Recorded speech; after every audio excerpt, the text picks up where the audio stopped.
Major একটা আসমানি কিতাব দিয়েছিলেন এবং সরাসরি মুসা আলাইহিস সালাম এই পাহাড়ের চূড়ায় বসে আল্লাহ তাআলার সাথে কথা বলতেন। ওয়া কাল্লামাল্লাহু মুসা তাকলিমা, উনি সরাসরি কথা বলতেন, এটা ওনার একটা স্পেশাল বৈশিষ্ট্য ছিল, ক্যারেক্টারিস্টিক্স। এবং আল্লাহ তাআলা নূরের তাজাল্লি দিয়ে এই পাহাড়কে একবার জ্বালিয়ে দিয়েছিলেন। আজও এই পাহাড়ের রংটা অনেকটা একটু লালচে, একটু কালোচে, একটু রেডিশ কালারের। এবং মুসা আলাইহিস সালাম এই নূরের তাজাল্লির ঝলকে তিনি বেহুশ হয়ে গিয়েছিলেন এই পাহাড়ের উপরে। ইয়াজুজ মাহুজ যখন কিয়ামতের আগে আগমন করবে তখন মুসলমানদের সেন্টার হবে। ঈসা আলাইহিস সালাম মুসলমানদেরকে নিয়ে ওইখানে অবস্থান করবেন, এই তুর পাহাড়ের ওখানে। এবং আল্লাহর হাবিব সাল্লাল্লাহু আলাইহি ওয়াসাল্লামের মেরাজের রাতে ইসরার সময় একটা স্টেশন ছিল এই তুর পাহাড়। জিবরাইল আলাইহিস সালাম এই তুর পাহাড়ে আল্লাহর হাবিব সাল্লাল্লাহু আলাইহি ওয়াসাল্লামকে নামিয়ে বলেছিলেন যে এটা জাবাল মুসা, আপনার ভাই মুসার পাহাড়, আপনি এখানে 2 রাকাত নামাজ পড়েন, দোয়া করেন। আল্লাহর হাবিব সাল্লাল্লাহু আলাইহি ওয়াসাল্লাম এই তুর পাহাড়ে 2 রাকাত সালাত আদায় করেছিলেন এবং দোয়া করেছিলেন।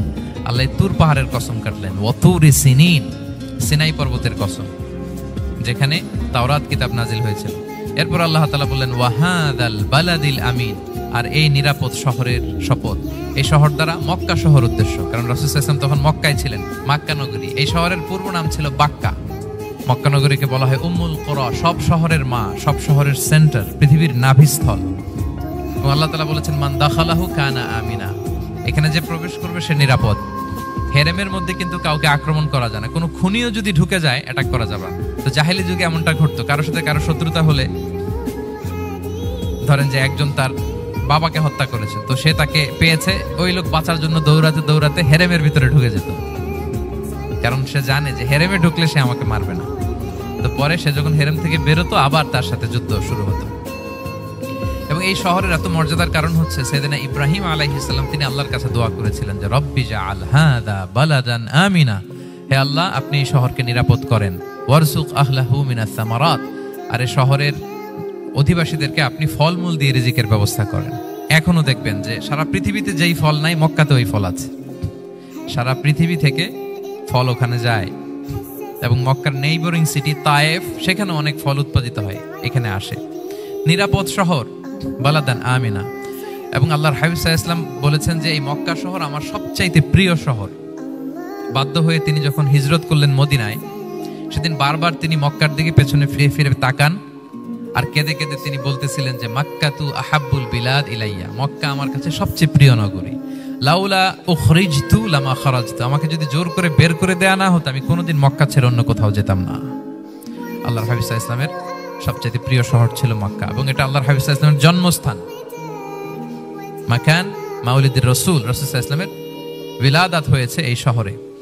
এবং এই শহরকে আল্লাহ বলেছেন মাসাবাতান লিন্নাসি ওয়া আমনা, মানুষের মিলনস্থল, কেন্দ্রস্থল, সারা পৃথিবী থেকে মানুষ ওখানে যায়। আপনি যে রমাদানে যদি মক্কায় যান, আল্লাহু আকবার, লক্ষ লক্ষ উমরা পালনকারী সেখানে, ইউরোপ থেকে, আফ্রিকা থেকে, অস্ট্রেলিয়া থেকে, এশিয়া থেকে, সারা পৃথিবীর মানুষের মিলনস্থল। ওখানে গেলে আপনি দেখবেন মাসাবাতান লিন্নাসি ওয়া আমনা, নিরাপদ জায়গা এবং মানুষের মিলনস্থল। এটা এখানে এমন মসজিদ আল্লাহ রেখেছেন কাবা ঘরের চারদিকে, এটাকে বলা হয় মসজিদুল হারাম, যে মসজিদে 1 রাকাত সালাত পড়লে 1 লক্ষ রাকাতের সওয়াব হয়। আল্লাহর ঘরকে কেন্দ্র করে তাওয়াফের নির্দেশ দেওয়া হয়েছে, ওয়ালিয়াত তাওয়াফু বিল বাইতিল আতিক, পৃথিবীর কোনো ঘরকে তাওয়াফ করা যায় না, কোনো ঘরকে, এই একটা মাত্র ঘর যেটাকে এর চারদিকে এরকম তাওয়াফ করা যায়। তাহলে এই পবিত্র ঘর, পবিত্র মসজিদ যেই শহরে অবস্থিত, সেই শহরের কসম আল্লাহ করেছেন। আল্লাহ বললেন ওয়াহাদাল বালাদিল আমিন, এই নিরাপদ শহরের কসম, মানে মক্কা শহরের কসম। আমরা আপাত দৃষ্টিতে আমাদের কাছে মনে হচ্ছে 2টা ফলের কসম, একটা পাহাড়ের কসম, একটা নগরীর কসম। আসলে বেসিকলি আল্লাহ তাআলা এই 4টা শপথ দিয়ে 3 নবীর জন্মস্থান, 3 নবীর নবুয়তের কসম করেছেন। কিভাবে সেটা আমি মিলিয়ে দেই।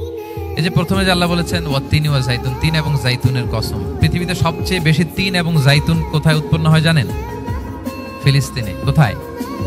শাম দেশে, যেটা হাদিসের পরিভাষায় বলা হয় শাম, বর্তমান ফিলিস্তিন এবং সিরিয়া মিলে। 3 জাইতুন দিয়ে বেসিকলি আল্লাহ তাআলা ফিলিস্তিনের শপথ করেছেন, শাম দেশের শপথ, যেখানকার বেথলহামে ঈসা আলাইহিস সালাম, জেসাস ক্রাইস্ট, তিনি জন্মগ্রহণ করেছেন, ঈসা আলাইহিস সালামের জন্মস্থান। তাহলে 3 জাইতুনের শপথের মাধ্যমে মূলত আল্লাহ তাআলা ঈসা আলাইহিস সালামের জন্মস্থানের শপথ করেছেন, কারণ সেখান থেকে ওহী বিচ্ছুরিত হয়েছে, ওনার কাছে ইনজিল নাজিল হয়েছিল। এবং এই শামের মর্যাদার ব্যাপারে অনেক কথা আল্লাহর হাবিব সাল্লাল্লাহু আলাইহি ওয়াসাল্লাম তিনি বলেছেন। আল্লাহ রাসূল সাল্লাল্লাহু আলাইহি ওয়াসাল্লাম যখন মেরাজে যান তখন মক্কা থেকে এই শাম দেশে ফিলিস্তিনের বাইতুল মাকদাসে রাসূল সাল্লাল্লাহু আলাইহি ওয়াসাল্লামকে নিয়ে যাওয়া হয়েছিল। এবং রাসূল সাল্লাল্লাহু আলাইহি ওয়াসাল্লাম প্রায় বলতেন তুবা আলি শাম, শামের জন্য বরকত, কেননা ফেরেশতারা তাদের রহমতের পাখা শাম দেশের উপর বিছিয়ে রেখেছে। এবং তিনি বলতেন ফিতনার সময় আলাইকুম বিশাম, তোমরা শামে যেও, শামে থেকো। এবং তিনি দোয়া করেছেন আল্লাহুম্মা বারিক লানা ফি শামিনা, আল্লাহ তুমি আমার শামে, শাম অঞ্চলে আল্লাহ তুমি বরকত দিও। এবং হাদিসে এসেছে এই শামই হচ্ছে আরদুল মাহশার, এখানেই হাসর হবে। শাম অঞ্চলকে বিস্তীর্ণ করে এখানেই ময়দানুল মাহশার আল্লাহ তাআলা কায়েম করবেন, হাসরের ময়দান এখানেই হবে।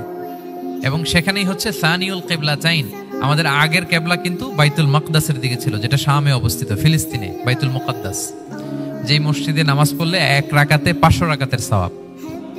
3টা মসজিদে সালাত পড়লে স্পেশাল ভার্চুর কথা আছে, এর বাইরে আর অন্য মসজিদের বিশেষ কোনো ফজিলত নাই, বাকি সব মসজিদ সমান।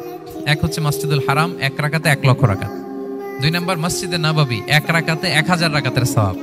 আরেকটা দুর্বল বর্ণনায় 50,000 রাকাতের সওয়াব।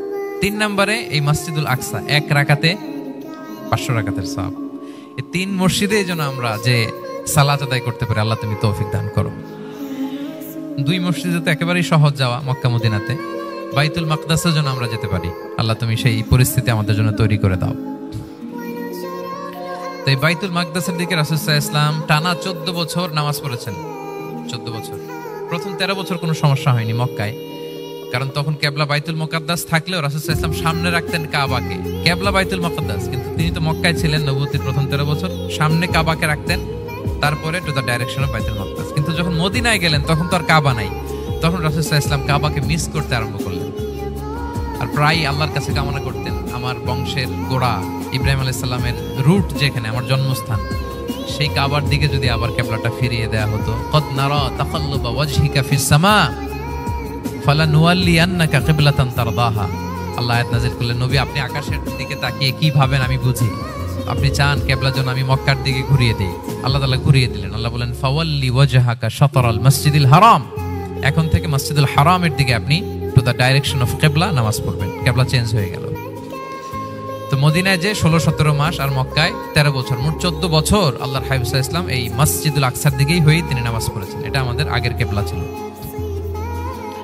এবং শেষে কিয়ামতের আগে যে মালহামার যুদ্ধ হবে, তখন রাসূল সাল্লাল্লাহু আলাইহি ওয়াসাল্লাম বলেছেন মালহামার যুদ্ধের সময় মুসলমানদের ফুস্তাদ বা তাবু হবে, শিবির হবে এই ফিলিস্তিনের দামেস্কের পাশে আল গৌতা নামে এক জায়গা আছে, ওই গৌতাতে।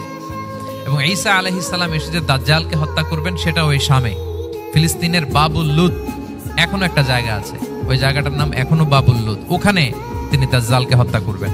এবং সেখানে একটা সাদা মিনারা আছে, ফেরেশতার পাখায় ভর করে ঈসা আলাইহিস সালাম তখন সেখানে নেমে আসবেন। ওই ফিলিস্তিনের ওই শাম দেশের ওই মিনারার পাশে তিনি এসে পৃথিবীতে তিনি নুজুল করবেন, নুজুল ঈসা আলাইহিস সালাম।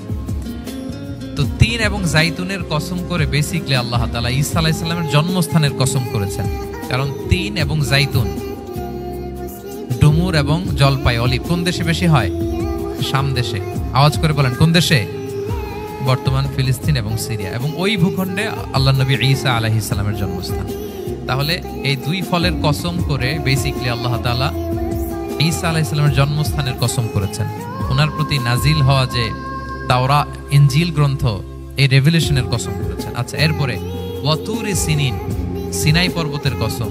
সিনাই পর্বত বা তুর পাহাড় হচ্ছে মিশরে অবস্থিত, আর মিশর হচ্ছে মুসা আলাইহিস সালামের জন্মস্থান।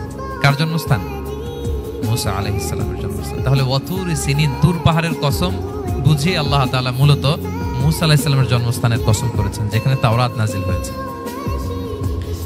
এরপরে ওয়াহাদাল বালাদিল আমিন, এ নিরাপদ শহর বলে আল্লাহ তাআলা মক্কা শহরকে বুঝিয়েছেন। আর মক্কা কার জন্মস্থান বলেন তো? মুহাম্মদুর রাসূলুল্লাহ সাল্লাল্লাহু আলাইহি ওয়াসাল্লাম, সাইয়্যিদুল মুরসালিন, খাতামুন নবিয়্যিন, রাহমাতাল লিল আলামিন, হাবিবুল্লাহ মুহাম্মদুর রাসূলুল্লাহ সাল্লাল্লাহু আলাইহি ওয়াসাল্লামের জন্মস্থান। তাহলে এই 4টা আয়াতে 4টা শপথের মধ্য দিয়ে মূলত আল্লাহ তাআলা ঈসা আলাইহিস সালামের জন্মস্থান, মুসা আলাইহিস সালামের জন্মস্থান এবং মুহাম্মদ সাল্লাল্লাহু আলাইহি ওয়াসাল্লামের জন্মস্থান, যেই 3টা এলাকায় ভূখণ্ডে 3টা মেজর ওহী নাজিল হয়েছে। এক তো ঈসা আলাইহিস সালামের কাছে নাজিল হয়েছে ইনজিল কিতাব, আর একটা হচ্ছে তাওরাত। তাওরাত এমন কিতাব যে কিতাব দিয়ে হাজার হাজার নবীরা ফয়সালা করেছেন। বনি ইসরাইলের অনেক নবীর উপর কোনো কিতাব নাজিল হয়নি, তার মানে তারা রাসূল ছিলেন না, তারা নবী, তারা সবকিছু তাওরাত দিয়েই ফয়সালা করতেন। আর রাসূল সাল্লাল্লাহু আলাইহি ওয়াসাল্লামের উপর কোরআন নাজিল হয়েছে। তার মানে প্রথম 4টি শপথ দিয়ে বেসিক্যালি ইনজিলের শপথ, তাওরাতের শপথ এবং কোরআনের শপথ। বুঝতে পেরেছেন সবাই? আল্লাহ ওহির শপথ করেছেন। দেখেন, ফল, পাহাড়, নগরী মাড়িয়ে সারা পৃথিবী ঘুরিয়ে আপনাদেরকে শেষ পর্যন্ত ইনজিল, তাওরাত এবং কোরআনে নিয়ে আসছেন আমার সাথে আসছেন।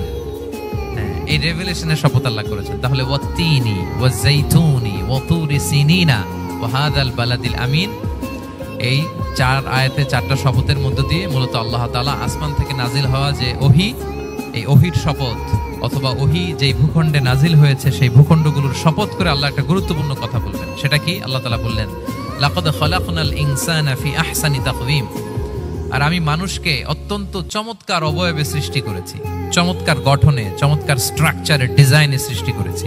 মানুষের দৈহিক অবকাঠামো গঠন এটা যেমনি চমৎকার, মানুষের ইন্টেলেকচুয়াল কাঠামো এটা চমৎকার, মানুষের আচরণগত যে বিহেভিয়ারাল ট্রেটস, ক্যারেক্টারিস্টিক্স এটাও চমৎকার। প্রত্যেক দিক থেকে আল্লাহ তাআলা নান্দনিকভাবে মানুষকে তিনি তৈরি করেছেন। আমরা যদি দেহের কথা বলি, হিউম্যান অ্যানাটমি নিয়ে যাদের ধারণা আছে, আপনি শুনলে অবাক হবেন, এত জটিলভাবে আমাদের দেহটা ফাংশন করে। ঠিক যেই মুহূর্তে আমি কথা বলতেছি আমার ব্রেইন সচল, আমার নার্ভ সিস্টেম সচল, হেয়ারিং সিস্টেম, স্মেলিং সিস্টেম, আমার এই যে হার্ট সচল, সিস্টোলিক, ডায়াস্টোলিক, অলিন্দ নিলয় হচ্ছে, আমার লাং কাজ করতেছে, কিডনি ইজ ওয়ার্কিং পারফেক্টলি, সব কিছু কাজ করতেছে। এত সূক্ষ্মভাবে আমাদের দেহটা কাজ করে, এটাকে ইংরেজিতে বলে মরফোলজি, আকৃতি সংক্রান্ত যে বিদ্যা। এটা নিয়ে যদি আপনি দেখেন যে মানুষের হাত কিভাবে কাজ করে, মানুষের পা কিভাবে কাজ করে, মানুষের হিউম্যান ব্রেইন কিভাবে কাজ করে, আপনি অবাক হবেন। এবং আল্লাহর যে সেট আপ, লাকাদ খালাকনাল ইনসানা ফি আহসানি তাকওয়িম, নিশ্চয় আমি মানব জাতিকে চমৎকার অবয়বে তৈরি করেছি। আপনি যদি অবয়বটা দেখেন, আমাদের স্ট্রাকচার, এর চেয়ে সুন্দর করে আর তৈরি করা যেত না, এর চেয়ে সুন্দর আর হতে পারে না। যেখানে যা দেয়ার, মাথার চুল থেকে পায়ের নখ পর্যন্ত, আপনি একটা ডিজাইনে, স্ট্রাকচারে, সেট আপে আপনি ভুল ধরতে পারবেন না। যেখানে যেটা দরকার, আপনি একটু খেয়াল করে দেখেন যে এই যে আমাদের চোখ, চিকিৎসা বিজ্ঞান বলতেছে যে মানুষ 10 মিলিয়নেরও বেশি রং শনাক্ত করতে পারে। Human eyes can identify more than 10 million colours. 10 মিলিয়নেরও বেশি রং আমরা আমাদের চোখ দিয়ে শনাক্ত করতে পারি। সুবহানাল্লাহ, সুবহানাল্লাহ বিহামদি। আচ্ছা, চোখের সেটআপটা একটু যদি খেয়াল করেন, দেখেন আমার এই চোখ এখানে না থাকে, এটা যদি জাস্ট 2 ইঞ্চি উপরে এখানে হইতো, এইটা যদি কপালে যদি আমাদের চোখ হইতো, কি অবস্থা হইতো বলেন তো?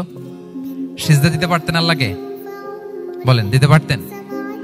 আচ্ছা, আমরা কিছু খাওয়ার সময় আমরা কি করি? ওইটা ভালো আছে কিনা, পচে গেল কিনা, স্মেলটা আগে দেখি, তারপরে খাই। দেখেন কত চমৎকার সেটআপ। একটু খেয়াল করেন, এই নাকের সেটআপ যদি এইখানে না থাকে, আমাদের নাক যদি পেছনে থাকতো, খাওয়ার সময় খাবারটা বাসি কিনা, ভালো আছে কিনা কি করতেন? লাকাদ খালাকনাল ইনসানা ফি আহসানি তাকওয়িম। আচ্ছা দেখেন, এই যে আমরা কান দিয়ে শুনি, এই যে কান পেঁচানো, মনে করেন না যে এমনি এমনি পেঁচানো, এই পেঁচানো, এটা এই পথ না থাকলে আমরা শুনতেই পেতাম না। এটা এমন ভাবে সেটআপ করা, এটা এই ইথারে ভাষা তরঙ্গকে এয়ার ড্রামের ভেতরে সুন্দরভাবে ইনপুট করে, নাহলে আমরা শুনতে পেতাম না। আপনার এই কান কেটে ফেলে দিলে আপনি শুনতে পারবেন না। এটা এইভাবেই যেতে হবে, সুরঙ্গটা এইভাবে তৈরি হইতে হবে। আচ্ছা দেখেন, আপনার কান, এই কান যদি এইখানে না থেকে আপনার ডান বগলের নিচে হইতো, বাম কান যদি বাম বগলের নিচে হইতো, তাহলে কি হইতো বলেন? আজকে আমার ওয়াজ কিভাবে শুনতেন বলেন দেখি, কিভাবে শুনতেন? বুদ্ধি আছে বলে যে হুজুর এইভাবে শুনতাম।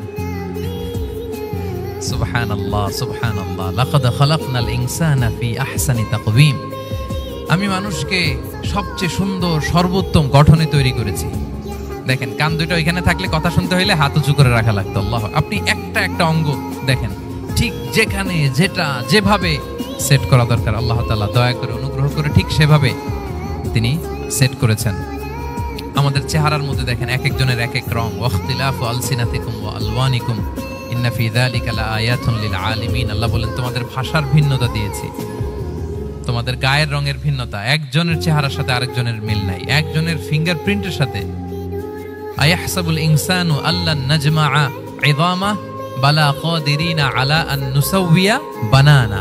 মানুষ ভেবেছে সে মারা গেলে তাকে আমি তার অস্থি, মজ্জা, হাড়, গোশত, চামড়া জোড়া লাগাতে পারবো না। আরে তার আঙ্গুলির অগ্রভাগ পর্যন্ত আমি সুবিন্যস্ত করে আমার কাছে রেখে দিয়েছি। ফিঙ্গারপ্রিন্ট, আমাদের ফিঙ্গারপ্রিন্ট গুলো আল্লাহর কাছে সংরক্ষিত। একজনের ফিঙ্গারপ্রিন্টের সাথে আরেকজনেরটা মেলে না। এই যে আমার 10 আঙ্গুলে 10টা ফিঙ্গারপ্রিন্ট, পায়ের গুলো হচ্ছে ফুটপ্রিন্ট, একটার সাথে আরেকটা মিলে? আমার এটার সাথে এটা মিলবে বলেন? আমার সাথে আপনারটা মিলবে? বর্তমানে পৃথিবীতে কত কোটি মানুষের বসবাস বলেন? এই যত মানুষ পৃথিবীতে আছে, একজনের আঙ্গুলের ছাপের সাথে, এই যে বায়োমেট্রিক্যাল অথেন্টিকেশন যে আমরা করি, একজনের ফিঙ্গারপ্রিন্টের সাথে আরেকজনের ফিঙ্গারপ্রিন্টের মিল নাই। একজনের ফুটপ্রিন্টের সাথে ফুটপ্রিন্ট, ইভেন একজনের আই প্রিন্টের সাথে। আমাকে একজন ওনার হসপিটালে নিয়ে গেল ঢাকায়, তো উনি ওনার দরজা খুলতেছে আই প্রিন্ট দিয়ে, মানে উনি না গেলে খুলে না। উনি আর ওনার খুব কাছের স্টাফ, এটা গুরুত্বপূর্ণ একটা অফিস। তো উনি চোখ দিল, আই প্রিন্ট নিল, এরপরে দরজা খুলে যাচ্ছে। দেখেন, একজনের আই প্রিন্টের সাথে আরেকটা আই প্রিন্ট মেলে না। সুবহানাল্লাহ। প্রিয় ভাইরা, একজনের ফিঙ্গারপ্রিন্টের সাথে আরেকজনের ফিঙ্গারপ্রিন্টের কোনো মিল আছে পৃথিবীতে? ফুটপ্রিন্টের সাথে, আই প্রিন্টের সাথে? কারণ ডিজাইনারটা কে বলেন তো? হুয়াল্লাযী ইউসাউবিরুকুম ফিল আরহামি কাইফা ইয়াশা। মায়ের পেটে থাকতেই আল্লাহ তাআলা এগুলো ডিজাইন করে দিয়েছেন। আমি কেমন হব, আমার বৈশিষ্ট্য কেমন হবে, এই যে আমি যে আমার বাবা দাদা 14 পুরুষের ডিএনএ বয়ে বেড়াই, এগুলো সব নিয়ে আমার বৈশিষ্ট্য, আমার কণ্ঠস্বর, আমার ক্যারেক্টারিস্টিক্স, আমার ফিচার কেমন হবে, সব তিনি আল্লাহ তাআলা মায়ের পেটে থাকতেই ডিজাইন করে দিয়েছেন। সুবহানাল্লাহ। আল্লাহ বলছেন, লাকাদ খালাকনাল ইনসানা ফি আহসানি তাকওয়িম। প্রিয় ভাইরা, কসম করার পরে আল্লাহ যে কথাটা বলেন, এটা অনেক গুরুত্বপূর্ণ, খুবই গুরুত্বপূর্ণ বার্তা। আল্লাহ চারটা কসম করে, তিনটা নবীর জন্মস্থানের শপথ করে তিনি বললেন, লাকাদ খালাকনাল ইনসানা ফি আহসানি তাকওয়িম। নিশ্চয় আমি অত্যন্ত চমৎকার আকৃতিতে মানুষকে তৈরি করেছি। মানুষের গঠন এরকম, মাথা থেকে পা পর্যন্ত। আমি তো দু একটার কথা বললাম, চোখ, নাক, কান, আপনি একটা একটা করে যদি ধরেন, আমাদের হেয়ারিং সিস্টেম কিভাবে কাজ করে, হেয়ারিং নার্ভ কিভাবে কাজ করে, আমাদের সেন্সেশন কিভাবে কাজ করে, আমাদের ব্রেন কিভাবে কাজ করে। আমাদের এক একজনের ব্রেন 1.5 কেজি ওজন, 3 পাউন্ডের মতো একটা সুস্থ মানুষের অ্যাভারেজ ব্রেনের ওজন। এই ব্রেনের মেমোরি হচ্ছে 2.5 মিলিয়ন গিগাবাইট। আপনার মোবাইলে স্পেস কত বলেন, মেমোরি কত? হ্যাঁ, 512 জিবি। আর আমার আর আপনার ব্রেইনের যে মেমোরি, এই মেমোরি হচ্ছে 2.5 মিলিয়ন গিগাবাইটস। আল্লাহ, এই যে প্রতি মুহূর্তে আমাদের নিউরন কানেক্টিভিটি হচ্ছে, ব্রেনের স্নায়ুগুলোর যত কানেক্টিভিটি হয়, যত আমরা চিন্তা করে ব্রেনকে খাটাই, নতুন নতুন জিনিস আমরা তৈরি করতে পারি। এবং এমন ভাবে আল্লাহ তাআলা সফিস্টিকেটেড ব্রেইন আল্লাহ মানুষকে দিয়েছে। মানুষ পারে না এমন কিছু নাই। মানুষ যা কল্পনা করতে পারে, মানুষ তা করে দেখাতে পারে। এজন্য আমাদের কল্পনার জানালাটাকে বড় করতে হবে। আই রিপিট, মানুষ যা কল্পনা করতে পারে, ইমাজিন করতে পারে, সেটা মানুষ করে দেখাতে পারে। ওই ক্যাপাসিটি দিয়ে আল্লাহ তাআলা মানুষকে তৈরি করেছেন। সুবহানাল্লাহ, সুবহানাল্লাহ। লাকাদ খালাকনাল ইনসানা ফি আহসানি তাকওয়িম। এই ব্রেনকে খাটিয়ে মানুষের কত ইনভেনশন, কত ডিসকভারি, মানুষ সভ্যতার পর সভ্যতা বিনির্মাণ করেছে। চোখ ধাঁধানো মানুষের আবিষ্কার, তাক লাগিয়ে দিয়েছে গোটা বিশ্বে একটার পর একটা করে। আল্লাহ এমন ভাবে মানুষকে তিনি তৈরি করেছেন। লাকাদ খালাকনাল ইনসানা ফি আহসানি তাকওয়িম। চমৎকার অবয়বে, তার দৈহিক অবয়ব যেমনি সুন্দর, তার বুদ্ধিগত, তার চিন্তাগত, তার ইন্টেলেক্ট, এটাও তেমন সুন্দর, এটাও তেমন চমৎকার। পৃথিবীর কোনো প্রাণীকে আল্লাহ তাআলা এরকম হিউম্যান ব্রেইনের মতো এরকম সফিস্টিকেটেড ব্রেইন দিয়ে, ইন্টেলেক্ট দিয়ে তৈরি করেনি। এজন্য সব প্রাণী থেকে মানুষ আলাদা। সব প্রাণী থেকে মানুষের চিন্তা, বিবেক, বুদ্ধি এগুলো আলাদা। তাহলে দেখেন, মানুষের শ্রেষ্ঠত্ব মূলত এগুলোর দ্বারা। মানুষ যদি তার চিন্তা, বিবেক, বুদ্ধি খাটায়, সে শ্রেষ্ঠ হয়ে যায়। আমি একটা কথা প্রায় বলি যে, মানুষ যদি ভালো হয়, সে ফেরেশতার চেয়েও ভালো। আর মানুষ যদি খারাপ হয়, সে পশুর চেয়েও নিকৃষ্ট। আল্লাহ বলেন, উলাইকা কাল আনআমি বাল হুম আদাল লাহুম কুলুবুল লা ইয়াফকাহুনা বিহা ওয়া লাহুম আ'য়ুনুল লা ইউবসিরুনা বিহা ওয়া লাহুম আযানুল লা ইয়াসমাউনা বিহা উলাইকা কাল আনআমি বাল হুম আদাল। তাদের হৃদয় আছে, ওটা দিয়ে অনুধাবন করে না সত্যকে। চোখ আছে, ওটা দিয়ে সে সত্যটা দেখে না। কান আছে, হকের কথা শোনে না। উলাইকা কাল আনআম, আল্লাহ বলেন তারা প্রাণীর মতো, চতুষ্পদ জন্তুর ন্যায়। শুধু অতটুকুই না, বাল হুম আদাল, তারা তার চেয়েও নিকৃষ্ট, তার চেয়েও নিকৃষ্ট। তাহলে মানুষ ভালো হলে সে ফেরেশতাকে ছাড়িয়ে যায়, আর মানুষ নিকৃষ্ট হলে সে পশুত্বকে হার মানায়। কথা বুঝতে পেরেছেন? মানে আমরা ভালো হলে সবচেয়ে ভালো, খারাপ হলে সবচেয়ে খারাপ। একটা পশু আর একটা পশুকে হত্যা করে কেটে 20 টুকরা করছে, এরকম কোন নিউজে আসছে কোনোদিন? কিন্তু আশরাফুল মাখলুকাত মানুষ, তার মতো রক্তে মাংসে গড়া আরেকটা মানুষকে নির্মম ভাবে হত্যা করে কেটে 20 টুকরা করে বস্তাবন্দি করে ডোবার মধ্যে ফেলে রাখছে, এরকম নিউজ আসছে না বলেন? মানুষ তার মতো একটা মানুষকে নির্মম ভাবে হত্যা করে, এরকমও তো আছে যে কেরোসিন দিয়ে তার মতো আরেকটা মানুষকে সে জ্বালিয়ে দিয়েছে, আছে না নাই বলেন? গ্রামের পর গ্রাম জ্বালিয়ে দেয়, জনপদের পর জনপদ ধ্বংস করে দেয়, বোমা মেরে শহর উড়িয়ে দেয়। লিটল বয় মেরেছিল আমেরিকান সোলজাররা জাপানের হিরোশিমা শহরের উপর। আমি হিরোশিমা তো গত বছর ভিজিট করে আসলাম, আমি নিজে দেখে এসেছি যে এখানে বোমটা মেরেছে।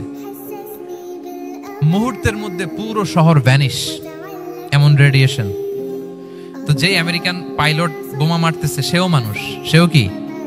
আর যাদেরকে ধ্বংসের জন্য এই লিটল বয় মারলো হিরোশিমাতে আর ফ্যাটম্যান মারলো নাগাসাকিতে, এরাও কি?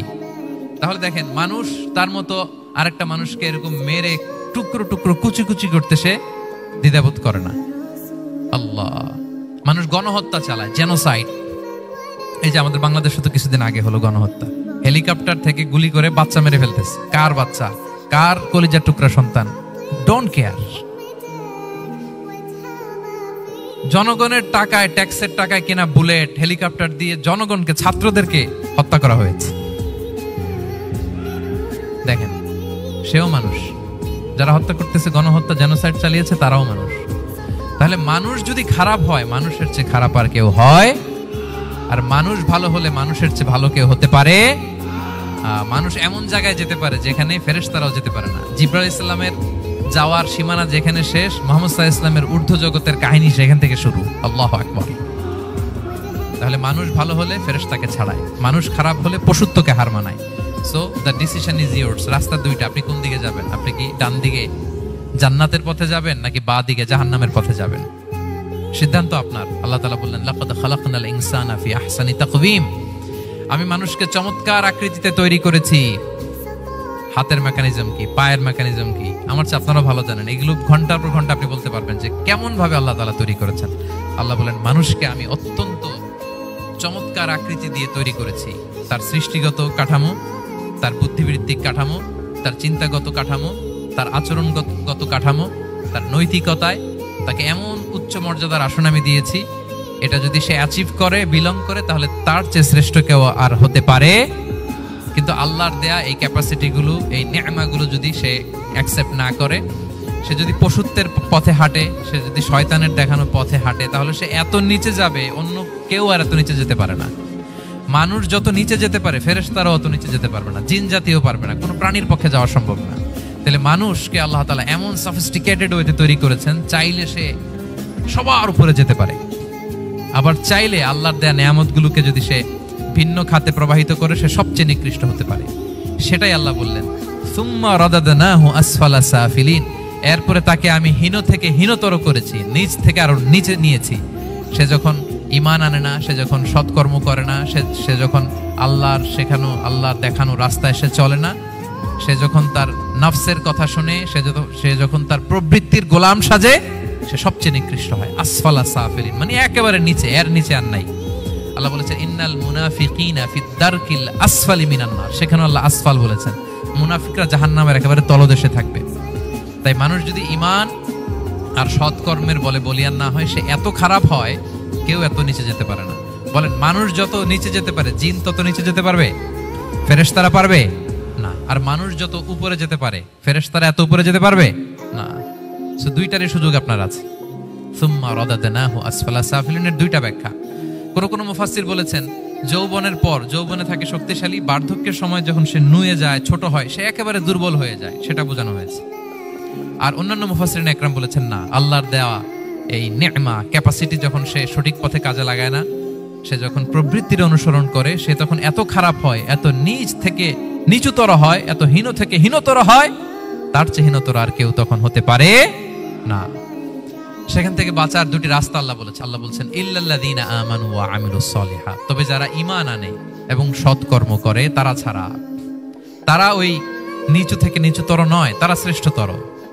ঈমান এবং সৎকর্ম, ঈমান এবং আমলে সালেহাত। কোরআনের অনেক জায়গায় আপনি আয়াতটা পাবেন, ইন্নাল্লাযীনা আমানু ওয়া আমিলুস সলিহাতি কানাত লাহুম জান্নাতুল ফিরদাউসি নুজুলা। নিশ্চয়ই যারা ঈমান এনেছে, সৎকর্ম করেছে, তাদের জন্য আমি জান্নাতে ফিরদাউস রেখে দিয়েছি। আল্লাহ বলেন, তারা নিকৃষ্ট হবে না যারা ঈমান এনেছে, সৎকর্ম করেছে। যারা কি এনেছে? ঈমান। আর কি করেছে? সৎকর্ম করেছে। ইল্লাল্লাযীনা আমানু, যারা ঈমান এনেছে, সৎকর্ম করেছে, ফালাহুম আজরুন গায়রু মামনুন, তাদের জন্য রয়েছে অফুরন্ত পুরস্কার, মানে জান্নাত। তাদের জন্য কি? ওই জান্নাতে যেতে আমরা চাই কি চাই না বলেন? রাস্তা কয়টা? এটা চলে গেছে ডান দিকে, এটার গন্তব্য হচ্ছে ডেস্টিনেশন জান্নাতুল ফেরদাউস। আর এটা শয়তানের পথ, এটা আপনার প্রবৃত্তির দেখানো পথ, এটা চলে গিয়েছে জাহান্নামে। So now the decision is years. আপনার ডিসিশন, কোন দিকে যাবেন, ডানে না বায়ে? জান্নাতে না জাহান্নামে? জান্নাতে যেতে চাই আমরা। ফালাহুম আজরুন গায়রু মামনুন, তাদের জন্য আছে অফুরন্ত নেয়ামত, অফুরন্ত পুরস্কার। আমরা যেন সেই পুরস্কার লাভে ধন্য হতে পারি, আমরা সবাই বলি আমিন। আল্লাহ বলেন, এইভাবে 4টা কসম করার পরে, এত গুরুত্বপূর্ণ বার্তা হাজির করার পরে, তোমার ঘুমন্ত বিবেককে জাগিয়ে তোমাকে বার্তা দেওয়ার পরেও কিভাবে তুমি অস্বীকার করতে পারো আখিরাতকে? ফামা ইউকাযযিবুকা বা'দু বিদ্দিন, এরপরেও কোন বিবেকে, কোন আকলে, কোন সাহসে তুমি কর্মফল দিবসকে অস্বীকার করো? কোন সাহসে? এখানে দিন দ্বারা উদ্দেশ্য কর্মফল। ভালো করলে যে ভালো পাবে, খারাপ করলে যে খারাপ পাবে। দিনের অনেক অর্থ, এটা তাফসিরে গেলে সময় কুলাবে না। ফামা ইউকাযযিবুকা বা'দু বিদ্দিন, এরপরেও কর্মফলকে অস্বীকার করার সাহস তুমি কোত্থেকে পাও? কিসে তোমাকে উদ্বুদ্ধ করে কর্মফল দিবসকে অস্বীকার করতে? আলাইসাল্লাহু বিআহকামিল হাকিমিন, আল্লাহ তাআলা কি শ্রেষ্ঠ বিচারক নন? সূরা আবু দাউদে আল্লাহর হাবিব সাল্লাল্লাহু আলাইহি ওয়াসাল্লাম বলেন, কেউ যদি সূরাতুত তিন তেলাওয়াত করতে করতে যদি শেষ আয়াতে চলে আসে, আর সে যখন পড়ে আলাইসাল্লাহু বিআহকামিল হাকিমিন, আল্লাহ তাআলা কি শ্রেষ্ঠতম বিচারকদের মধ্যে সর্বশ্রেষ্ঠ বিচারক জাজ নন? তখন সে যেন উত্তর দেয়, এটা তো আল্লাহর প্রশ্ন। আলাইসাল্লাহু বিআহকামিল হাকিমিন, আল্লাহ আমাদেরকে প্রশ্ন ছুড়ে দিয়েছেন যে আল্লাহ তাআলা কি শ্রেষ্ঠ বিচারক নন? তখন যে তেলাওয়াত করে সে যেন বলে বালা বালা ওয়া আনা আলা যালিকা মিনাশ শাহিদিন। বালা মানে অবশ্যই, হ্যাঁ আল্লাহ অবশ্যই আপনি শ্রেষ্ঠ বিচারক, আর আপনি যে শ্রেষ্ঠতম বিচারকের সাক্ষী আমি দিচ্ছি, এই ঘোষণা আমি দিচ্ছি। পড়েন সুবহানাল্লাহ। আপনি দেখবেন মসজিদুল হারামে, হারামুল মাক্কিতে যখন তেলাওয়াত করে ইমাম সাহেবরা, এই আয়াতের পরেই যদি রুকুতে যায় দেখবেন ফিসফিস করে বলে যে বালা বালা ওয়া আনা আলা যালিকা মিনাশ শাহিদিন। আমি নিজে শুনেছি, দেখবেন ওনার এটা পরে, কারণ আল্লাহ এখানে প্রশ্ন ছুড়ে দিয়েছেন। আর উত্তর হিসেবে বলতে হবে বালা ওয়া আনা আলা যালিকা মিনাশ শাহিদিন, আল্লাহ অবশ্যই আপনি শ্রেষ্ঠ বিচারক। আল্লাহর চাইতে শ্রেষ্ঠ বিচারক আর হতে পারে? আমরা কত লাকি যে আল্লাহর আহকামুল হাকিমিন হিসেবে বিচারক পেয়েছি। হ্যাঁ, আমাদের বিচার যদি অন্য কেউ করতো, নিজেরা যদি নিজেদের, আল্লাহ যদি বলতো তোরটা বিচার তুই কর আর তোরটা তুই কর, কি অবস্থা হইতো বলেন? যার সাথে যার শত্রুতা আছে ওইখানে দেখাই দিত। কিন্তু আমরা বিচারক হিসেবে পেয়েছি কাকে? আল্লাহ কি পার্সিয়ালিটি করবে বিচারে? স্বজন প্রীতি করবে? কারো উপর জুলুম করবে? কাউকে ঠকাবে? আল্লাহ বলেন ওয়ামা আনা বিযাল্লামিল লিল আবিদ, আমি কখনো আমার বান্দার উপর জুলুম করি না, জুলুম করি না। নাদাউল মাওয়াজিনাল কিসতা লিয়াউমিল কিয়ামা, কিয়ামতের দিন আমি মিজান নামে এমন এক ন্যায় বিচারের মানদণ্ড স্থাপন করব, ফালা তুযলামু নাফসুন শাইআ, এক বিন্দু পরিমাণ কেউ মাজলুম হবে না, এক বিন্দু পরিমাণ কেউ মাজলুম হবে না। এজন্য দুনিয়াতে যদি বিচার না পান, আল্লাহর দরবার বিচারটা দিয়ে রাখেন, সেদিন বিচার হবে। আহকামুল হাকিমিন আপনারা ঠকাবে না। দুনিয়াতে বিচার পান নাই, মাজলুম হয়েছেন, মানুষ ভুল বুঝছে, কেউ আপনারে ঠিক মতো বুঝে নাই, আপনার কথাটা কাকে বলবেন?